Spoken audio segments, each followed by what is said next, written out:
Panorama group, जो सोचता है वो करता है। नमस्कार, भारत लाइव पे आप सभी दर्शकों का बहुत बहुत स्वागत है। देखिए, आधी रात को लाइव आने की वजह जो है वो हम आपको बताएंगे, लेकिन उससे पहले हम आपको ये बता दें कि बिहार में एक बार फिर से अचानक राजनीतिक गतिविधियां और हलचलें काफी तेज हो गई हैं।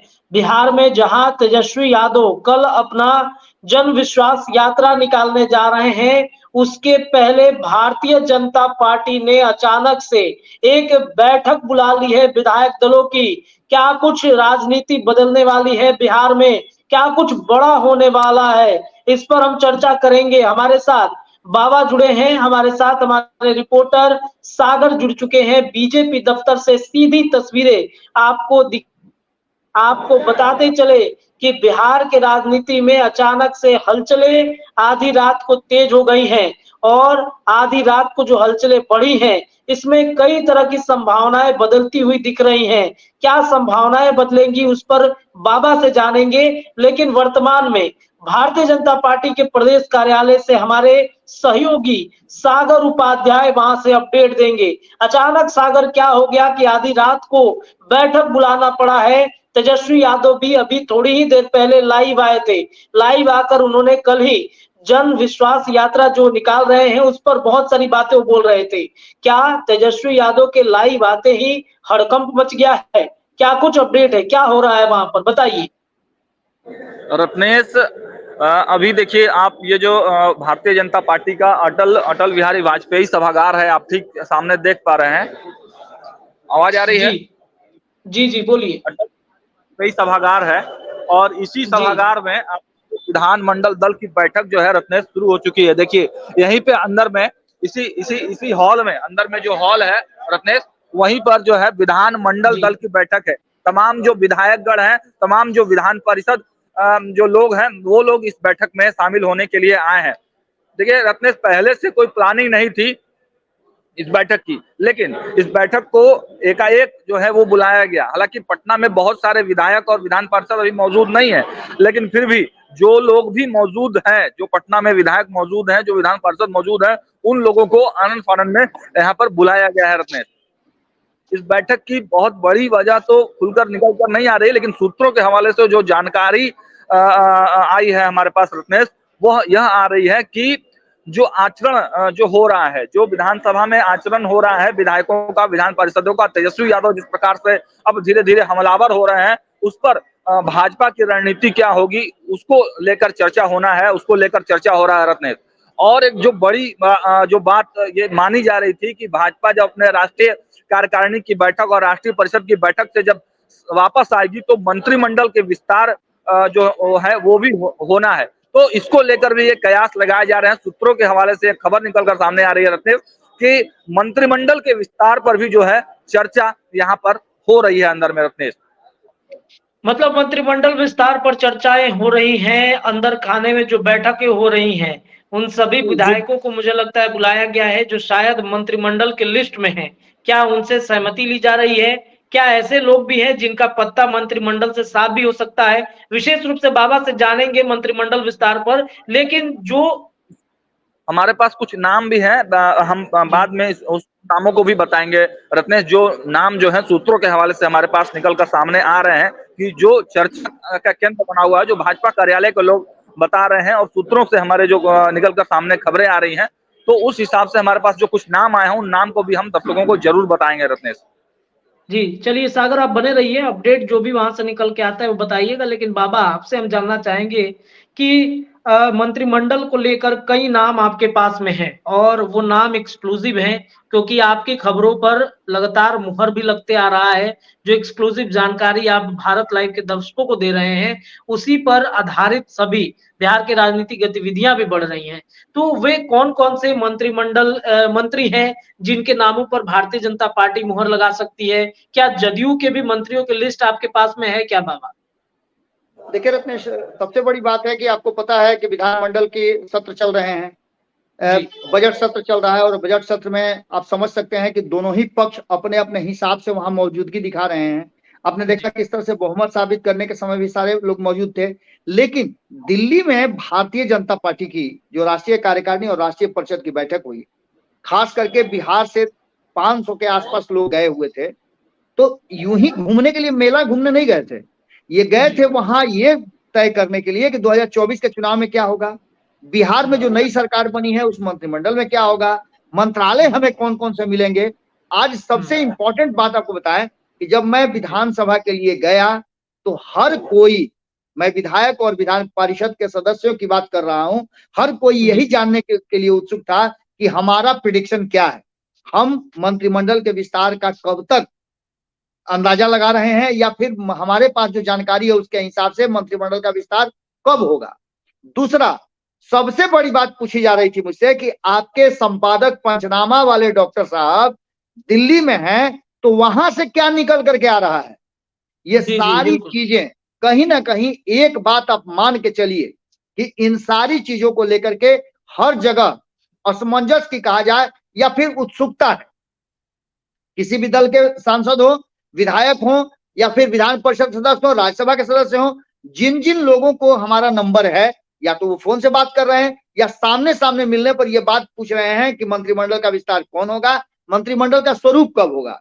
मैं बता दूं आपको कि जब विधानसभा में हम लोग बैठे हुए थे प्रेस कक्ष में, तो वहां भी चर्चा इसी बात की चल रही थी।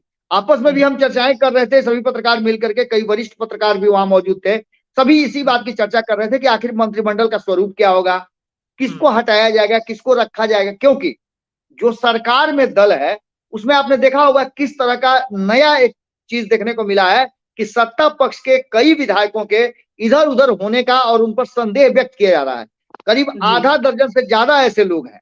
तो ऐसी स्थिति में आप समझ सकते हैं, हम ये भी शुरू से बता रहे हैं रत्नेश, आपने सागर से भी देखा होगा, सागर लगातार हम ये बात कह रहे हैं कि मंत्रिमंडल का विस्तार नहीं होने के पीछे कारण था कि बहुमत साबित करना। अब बहुमत साबित हो गया है। आज जिस तरह की चीजें नजर आई उससे साफ लगा। नीतीश कुमार के कल के बयान को आप देख लीजिए, उन्होंने कहा कि जल्द ही मंत्रिमंडल का विस्तार होगा। जब हमारी टीम ने पूछा, अब इन सारी बातों को लेकर के ये उत्सुकता सब में है। और खास करके जब भारतीय जनता पार्टी इस मीटिंग को करने के लिए बैठी है तो दो तीन चीजें बहुत महत्वपूर्ण है।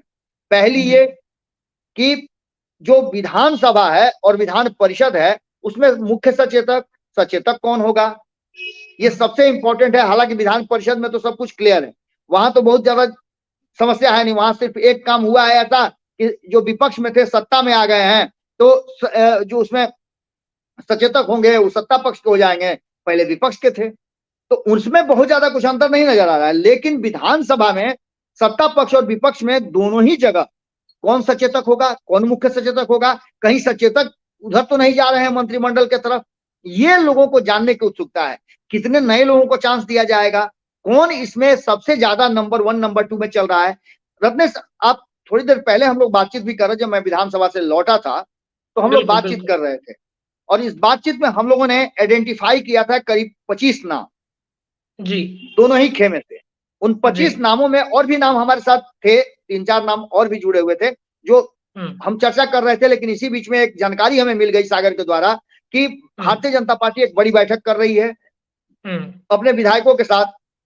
तो ऐसी स्थिति में हमारी भी उत्सुकता बढ़ गई कि आखिर यह बैठक हो क्यों रही है।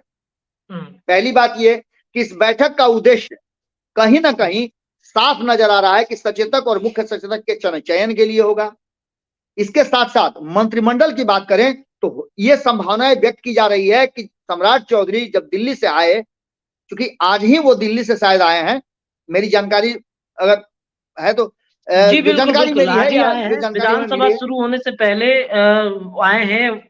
जी जी जी, चूंकि 17 और 18 को वहां मीटिंग चल रही थी, आने जाने का भी कल भी हमने देखा कि नवल किशोर यादव की पुत्री की शादी थी, उस शादी में भी बहुत सारे भारतीय जनता पार्टी के नेता मौजूद नहीं थे। इसका मतलब था कि वो लोग नहीं पहुंच पाए थे। आज सुबह चूंकि विधानसभा था और ये इंपॉर्टेंट लोग हैं तो ये आ गए होंगे।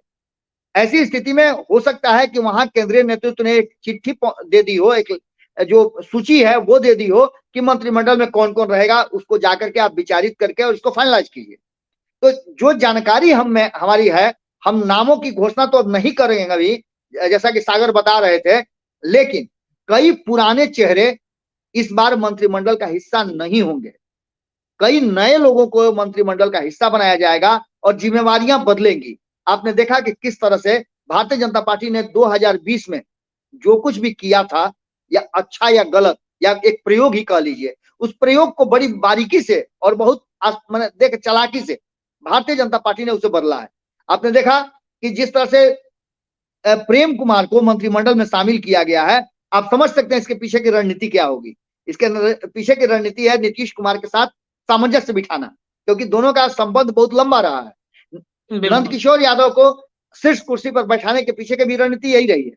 लेकिन जो सागर बता रहे हैं कि भारतीय जनता पार्टी में मीटिंग चल रही है, निश्चित रूप से इस मीटिंग को लेकर के सबकी उत्सुकता बढ़ेगी, हमारी भी बढ़ी हुई है। हम नामों की लिस्ट अगर बताएं तो इसमें हर क्षेत्र से, हर जातीय समीकरण से सब कुछ जोड़ घटाव करके जो हमारे पास लिस्ट है, हम आशा करते हैं कि इस लिस्ट के भीतर ही वो नाम होंगे, जिसमें सागर बता रहे हैं बार बार नाम बताने के लिए, तो कुछ नाम तो मैं बता देता हूं रत्नेश, जो आपके साथ मेरी बातचीत हुई थी उसके आधार पर एक नए नाम में आ रहे हैं राजू सिंह, जिनको लेकर के आपको लग रहा होगा कि ये वीआईपी से इधर आए थे तो इनसे कोई कमिटमेंट जरूर भारतीय जनता पार्टी ने किया होगा, लेकिन तब तक सरकारें गिर गई। तो इनका एक नाम आ रहा है। एक पंकज मिश्रा है जो रूनी सैदपुर से आते हैं, सीतामढ़ी से, इनको भी इस बार मंत्रिमंडल में शामिल करने की बात है। तो वहीं पवन जायसवाल हैं और लाल बाबू सिंह हैं, इनमें से किसी एक को दिया जा सकता है। इसके बाद विनोद नारायण झा का भी नाम आ रहा है और नीतीश मिश्रा का भी। ये दोनों ही मधुबनी से हैं, दोनों को तो नहीं मिल सकता है, एक ही को मिलेगा। इसके साथ साथ आप समझिए कि रामप्रीत पासवान पिछली बार भी मंत्री थे, इस बार भी चूंकि दलित समाज से लोगों को जोड़ना भी है और उस 20% प्रतिनिधित्व की भी बात करनी है, तो वहां से भी नाम नजर आ रहा है। रामप्रीत पासवान के बाद कृष्ण कुमार ऋषि भी हैं, इनको भी इस बार फिर से मौका देने की बात हो रही है। अगर जनक सिंह की बात करें तो सचेतक थे, इनका भी नाम बड़ी तेजी से आ रहा है। तो वहीं संजय सरावागी का आपने देखा होगा कि चूंकि हमने पहले भी बताया था, संजय सरावागी पिछले विधानसभा में जब विपक्ष में थे तो काफी हंगामा कर रहे थे और काफी उत्सुक नजर आ रहे थे सरकार को घेरने में। उसके साथ साथ संजीव चौरसिया और नितिन नवीन में से किसी एक को मिल सकता है, क्योंकि एक ही जगह से, एक ही जिला से इतने लोगों को तो मिल नहीं सकता है, इनमें से एक को और बड़ा पद मिलेगा, ऐसा अनुमान लगाया जा रहा है। इसके साथ साथ आपको बता दें कि श्रेयसी सिंह का नाम भी आ रहा है। हालांकि एक और इम्पोर्टेंट चीज बता दें आपको कि इस बार महिला प्रतिनिधित्व भी रहेगा, उसकी भी हम आपको चर्चा करेंगे, लेकिन श्रेयसी सिंह का नाम सबसे ऊपर चल रहा है। इसके साथ साथ हमने नितिन नवीन और इतना बता ही दिया, हरीश सहनी का नाम सामने आ रहा है।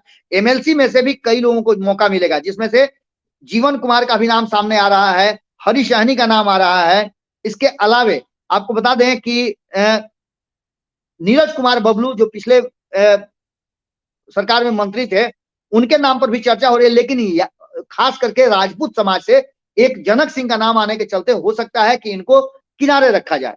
इन सब के बाद मैं आपको बता दूं कि 2020 में 13 महिलाओं को भारतीय जनता पार्टी ने चुनाव लड़वाया था, जिसमें से 9 जीत करके आई थी, जिसमें गायत्री देवी हैं, परिहार से जीत कर आई थी, रामनगर से भागीरथी देवी, जिनके बारे में आपको पता ही है कि क्या हुआ था, पूरा हंगामा चला था और नीतीश कुमार के बारे में जो उन्होंने आपत्तिजनक बातें कही थी उसको भी चर्चा में रखा गया था। बेतिया से रेणु देवी हैं, रेणु देवी को जानते ही हैं, उप मुख्यमंत्री रह चुकी हैं, तो इनका भी आता है। जमुई से श्रेयसी सिंह का नाम हमने दे ही दिया। कटोरिया से डॉक्टर निक्की हेम्ब्रम है, ये चौंकाने वाला नाम हो सकता है, क्योंकि एससी एसटी को लेकर के एसटी के तरफ से इस बार एक मौका देने की बात चल रही है, क्योंकि आपको पता है कि हमारी राष्ट्रपति भी इसी समाज से आती हैं। इसके अलावा नरकटियागंज से रश्मि वर्मा है, इनका भी आपने देखा होगा किस तरह का प्रदर्शन रहा है। प्राणपुर से निशा सिंह है, उसके बाद कोरहा से कविता देवी हैं, वारसलीगंज से अरुणा देवी हैं।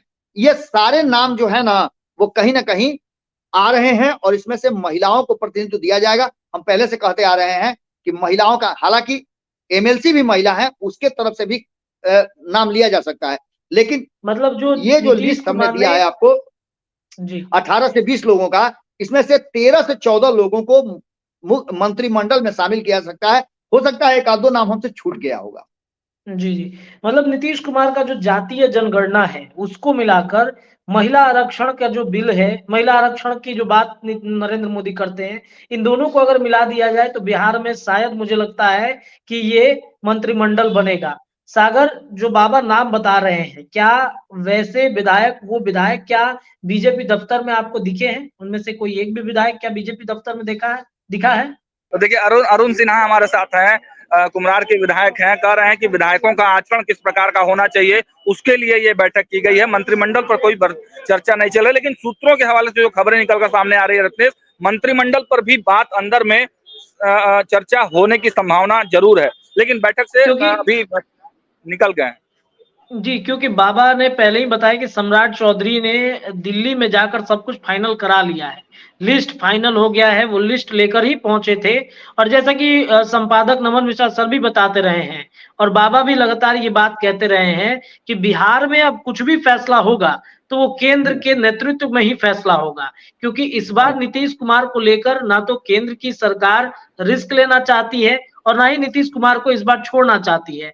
2024 का चुनाव भी है और सीट जो 400 के पार करना है नरेंद्र मोदी को, उसके लिए तो मुझे लगता है नीतीश कुमार को पकड़ के और बांध के रखना ही पड़ेगा। रत्नेश, एक बहुत ही इंपॉर्टेंट बात इस बीच में है कि मंत्रिमंडल की लिस्ट तो तैयार हो जाएगी, भारतीय जनता पार्टी अपने लोगों का नाम शामिल कर लेगी, फाइनल कर लेगी, सब कुछ कर लेगी, लेकिन अंततः फैसला किसे लेना है? नीतीश कुमार को लेना है। और ये लिस्ट नीतीश कुमार के पास जाएगी। आपको याद होगा कि नीतीश कुमार ने क्या कहा था कि हम चाहते थे, अभी आपने देखा होगा कि हम नहीं चाहते थे कि फलाना फलाना को मंत्रिमंडल में शामिल किया जाए, हम कई बार लिस्ट रिजेक्ट किए, लेकिन वो लोग जब चाहता था तो वही लोग को करवावे। जो जांच की प्रक्रिया के लिए जो बातें कही गई थी उसमें नीतीश कुमार ने कहा था। तो एक बार आप ये बात अच्छी तरह से जान लीजिए कि अगर इसमें विलंब होता है, भारतीय जनता पार्टी की तरफ से लिस्ट क्लियर है, अगर इसमें विलंब होता है तो कहीं ना कहीं नीतीश कुमार की भूमिका इसमें होगी। और मैं पहले ही आपको बता रहा था कि और लोगों की राय चाहे जो भी हो, मेरी राय अभी है कि अभी 3 दिनों तक मंत्रिमंडल विस्तार का मामला जो है वो नीतीश कुमार लटका के रख सकते हैं, क्योंकि उनकी पार्टी में ये फैसला नहीं हो पाया कि उनकी पार्टी की तरफ से कौन कौन मंत्री होगा।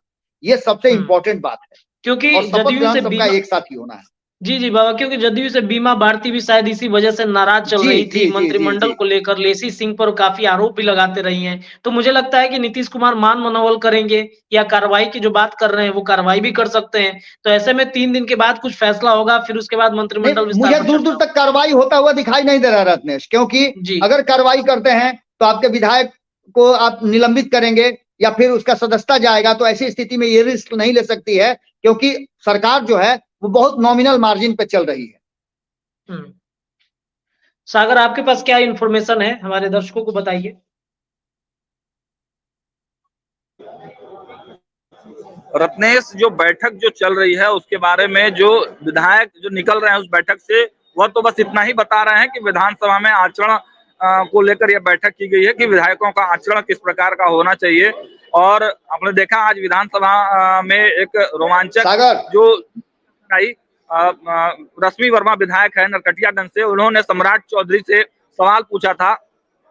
सम्राट चौधरी उसके उत्तर तो दे चुके थे, लेकिन पूरक जब उन्होंने पूछा तो पूरक पूछने पे जो अध्यक्ष होते हैं नंदकिशोर यादव, वो कहते हैं कि चलिए हो गया। सम्राट चौधरी एक बार खड़े होकर जवाब तो दे देते हैं, लेकिन जब उस पूरक के अलावे एक और सवाल रश्मि वर्मा उनसे पूछती है तब जो है जैसा कि देखने में लग रहा था कि सम्राट चौधरी कहीं ना कहीं उनके इस आचरण से बहुत ज्यादा खुश नहीं थे। तो भारतीय जनता पार्टी के जो विधायक गण हैं उनका व्यवहार सदन में कैसा हो, उनके जो मंत्री हैं उनका आचरण कैसा हो एक दूसरे के प्रति, इसको लेकर ये बड़ी अपडेट तो निकलकर जरूर आ रही है रत्नेश। लेकिन मंत्रिमंडल का भी कहीं ना कहीं इस बैठक में मंत्रिमंडल से भी जो सहमति है वो लेने की जो बात है वो जरूर निकलकर सामने आ रही है रत्नेश। ठीक है सागर, रुकिए, बाबा कुछ कह रहे हैं। जी बाबा।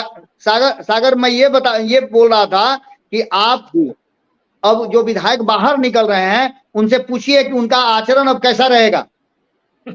जी बिल्कुल बाबा। चलिए, तो इजाजत दीजिए मुझे। जी बिल्कुल सागर, आप अपडेट लगातार वहां से भेजते रहिए। फिलहाल अभी जो चर्चाएं हमारी चली हैं उन चर्चाओं में इतना ही। हम अपने दर्शकों से विदा लेते हैं। मंत्रिमंडल का लिस्ट बाबा, एक दो नए नाम का लिस्ट बाबा ने बताया है, वो संभावित मंत्रिमंडल का लिस्ट है, इसमें फेर बदल भी हो सकता है। सागर हमारे सहयोगी लगातार आपको अपडेट देंगे दर्शकों। फिलहाल अभी और अपडेट। सागर, कुछ कहना चाहते हैं आप? रत्नेश, एक दो नाम और जो है वो लखेंद्र पासवान का एक नया नाम जो है वो आ रहा है रत्नेश। लखेंद्र पासवान का नया नाम जो है वो अभी चल रहा है रत्नेश। जी, मैंने इसकी चर्चा आज से 15 दिन पहले किया था कि लखनऊ पासवान चूंकि पगड़ी बांध करके और काफी कुछ विधानसभा में उनका एक्टिविटी देखने को मिला था, मैंने चर्चा किया था इस बात का। और जब मैंने ये बात की थी तो मैं लगातार ये बात भी कह रहा हूं कि ये जो 24-25 नाम है, इसमें से 30 नाम है जो हमारे पास लिस्ट आई है, चूंकि हम लिस्ट बनाने वाले भी नहीं है और न इसको अप्रूव करने वाले हैं, लेकिन जो हमारे तक पहुंची हमारे सूत्रों के माध्यम से, उसमें 4-5 नाम और इधर उधर हो सकते हैं, इसमें कोई इनकार नहीं है। श्रेयसी सिंह का नाम बाबा ने पहले ही बता दिया, उससे भी कड़ी मुहर जो है वो लगते हुए नजर आ रही है कि श्रेयसी सिंह भी इस मंत्रिमंडल का हिस्सा हो सकती है रत्नेश। और देखिए कुछ चौंकाने वाले नाम होंगे जिन नामों पर किसी ने कभी सोचा नहीं होगा, वैसे भी कुछ नाम जो है वो मंत्रिमंडल में आएंगे और आपको मंत्रिमंडल में महिलाओं की संख्या ज्यादा दिख सकती है रत्नेश। जी, बाबा ने बता दिया महिलाओं के नाम जो संभावित थे वो सभी दर्शकों को बता दिया है। फिलहाल सागर अभी इतना ही। हमारे तमाम अपडेट के लिए आप जुड़े रहिएगा बीजेपी दफ्तर से। दर्शकों फिलहाल हमें दीजिए इजाजत, जुड़े रहिए भारत लाइव के साथ। धन्यवाद। पनोरमा ग्रुप, जो सोचता है वो करता है। अगर ये वीडियो पसंद आई और वह बिहार के राजनीति और बिहारियत से सरोकार रखेनी तो सब्सक्राइब बटन दबा के चैनल के सब्सक्राइब कर ली। ओजे एगो घंटी बा, ओकरा बटन दबा देला से कुल सटीक और मारक खबर रुआ मुफ्त में मिल जाई। अगर रुआ पत्रकारिता के हमनी के नया प्रयोग में सहयोग कर चाहतानी तो ज्वाइन बटन दबा दी। पेटीएम नंबर नोट कर ली 9386816700। धन्यवाद।